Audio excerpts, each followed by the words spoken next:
Hi guys, magandang umaga. Tingnan niyo yung mga kahoy namin dito sa Sweden. Nag-start na sila maging kulay yellow. Ano ba yung yellow sa? Basta nakalimutan ko ano yung yellow sa Tagalog. Tapos guys, ito pala yung yung daanan dyan. Doon ako galing sa ano yun, basta books na outbuilding sa, kasi nag meet ako sa Yerkslidari. Baga yung yung tatahakin mo na landas in the future ba. Nagpa-advise ako kasi nga nag-aaral ako ng language nila dito. Tapos malapit na akong matapos.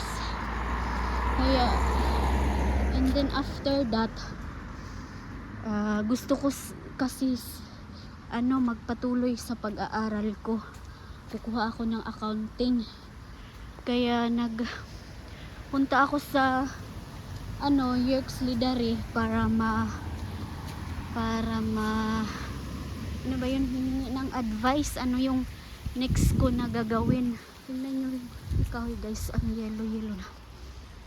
Kasi dito sa Sweden may mga process kasi sila na like step by step alam nyo naman na Asian tayo, no? So hindi natin alam lahat agad-agad. So ayun,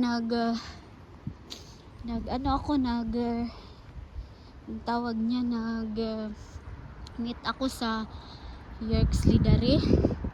Tapos nag-talk kami about framtiden, yung future ko, ano yung gusto ko, yun yung sinasabi ko sa kanya ano yung gusto ko in the future after my study. Kaya I want to study more. Ano na naman yung stage na ano naman yung subject na kukuhanin ko o ganon. So ayun, sinabi niya sa akin na kailangan ko yung gymnasium grades ko para ano ba tawag niyan, kasi nila dito tingnan nila yung mga credentials mo kung papasa ka ba sa mga nila, mga ano bang tawag niyan, example sa school nila. So kasi ko na yung yung sa university ko, college na grades ko hindi naman pala yung kailangan nila. Ang kailangan nila is gymnasium. Sa atin is high school. Kaya yun. So mamaya isisend ko sa UHR yung yung grades ko sa high school, para after that it's not long naman yung result, mga how many weeks or maybe months, pero hindi many months maybe 1 month like that or 2 months nandiyan na yun. Kasi yung yung pag-aaral ko matapos ko na sa December. So after that I planning to continue my study, and I want to study accounting, like because I was working accounting clerk in Philippines, and that is I love that job. So that's why I want to I want to continue that. So but you cannot just work here without study, so I need to study first. So maybe like 1 to 2 years. But of course guys, alam nyo ba, I am 40 years old na, pero gustuhin ko pa rin na mag-aaral kasi nga napag-isipan ko na why not I don't do study na free naman dito, kasi nga while I'm study, I'm still working kasi I'm study online, you know. And then guys, kasi kung hindi ako mag-aaral, kasi ako kasi yung tao na, alam mo yung, I know I'm lazy. So if you are lazy, you need to do something so you can have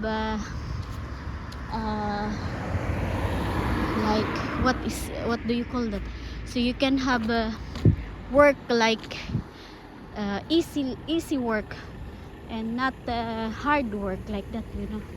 So for me, ang pinaka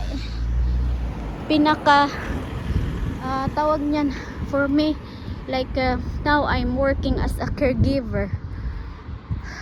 Kung magtrabaho ka kasi caregiver, maganda pa rin yung sahod, pero kasi nakaka-stress na, yung nakakapagod na, kasi alam mo yun na, for example yung kasi magki-care ka ng mga matatanda, or example 3 people, kasi sa home care ako caregiver, no. So alam mo yun na maraming nag-study sila under nurse, pero ayaw ko kasi yun, ayaw ko mag-study ng ganun, kasi bakit ako mag-study ng under nurse na para sa akin ano pa rin, para sa akin lang kasi marami naman dyan na mahal nila yung trabaho nila, mahal ko din yung trabaho ko, like I love to serve old people, pero nga guys, hindi ko kakayanin na magiging, alam mo yun, masakit yung likod, kasi nga hindi naman palagi na yung inaalagaan mo na mga matatanda or that you work for is kanang tawag niyan, healthy sila. Sometimes kay ano sila yung, alam mo yung they are what is that, lie down lang, tapos alagaan mo sila, ikaw yung magbihis, basta lahat na. So and then hindi naman ako masyadong mataas na babae or malaki na, maliit lang ako, kaya pagod ako, kaya yun napag-isipan ko, and then I need to work more, like 25 more years. So why I don't study, para naman kung sakali, kung ibigay ni Lord na makapasa ako sa gusto ko na course, so yun, I get job, tapos hindi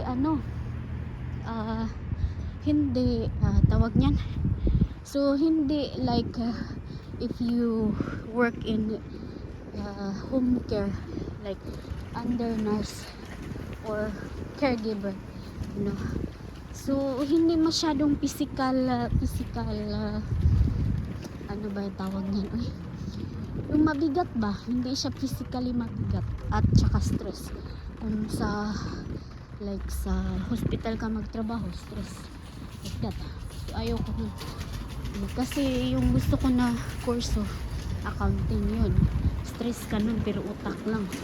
Di yung kung mag-caregiver ka, stress yung utak mo, at saka or dyan sa hospital ako nagtrabaho, stress yung utak mo, at saka stress pa yung physical mo. So ayaw ko na. Kaya guys, umaya na tayo mag-usap ha, kasi pagpatuloy ko yung vlog ko, kasi nga nahihiin na ako. Thank you for watching and have a good day. Keep safe everyone.